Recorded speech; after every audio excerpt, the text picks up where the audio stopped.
Hola a todos, mi nombre es Caterina Joana Alexandra Velázquez Rodríguez, tengo 26 años, soy soltera y cuento con la disposición de aprender y de compartir los conocimientos adquiridos. Soy aprendicena de la tecnología en gestión administrativa. Con ustedes un poco más de procesar la información requerida de acuerdo a las necesidades de la organización, en donde estaremos hablando sobre la frecuencia en estadística. Pero no se asusten, es muy sencillo. La frecuencia es una repetición de un hecho o un suceso. Es también el número de veces que se repite un proceso periódico en un intervalo de tiempo determinado. Se distinguen dos tipos principales de frecuencia, que es la frecuencia absoluta y la relativa. La absoluta es el número de veces que se repite un hecho en un experimento o en un estudio. Sucede representarse en la siguiente forma, que es n minúscula con pi. Definimos a la frecuencia relativa acumulada de un valor x como la proporción de valores iguales o menores a x en el conjunto de datos.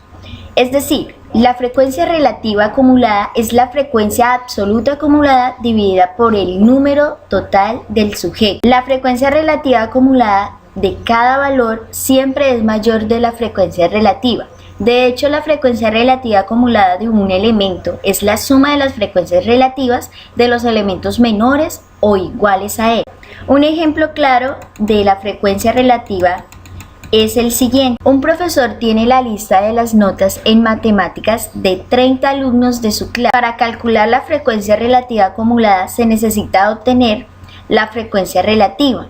Para ello es necesario, antes que calcular la frecuencia absoluta, realizando el recuento de la variable.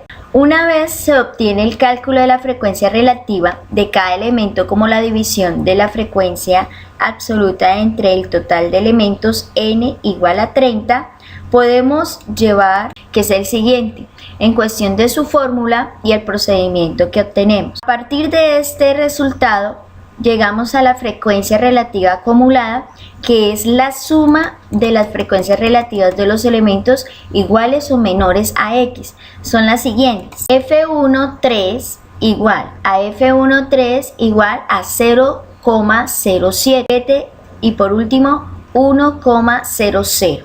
En este cuadro nosotros podemos evidenciar el desarrollo y los resultados que nos dio de las anteriores operaciones. X y sus cantidades respectivas con sus valores, la frecuencia absoluta igual a npi dividido sobre n en un porcentaje. Ese es el porcentaje posterior que nos da de todo el procedimiento, 100%, en el cual se pueden calcular las frecuencias relativas acumuladas.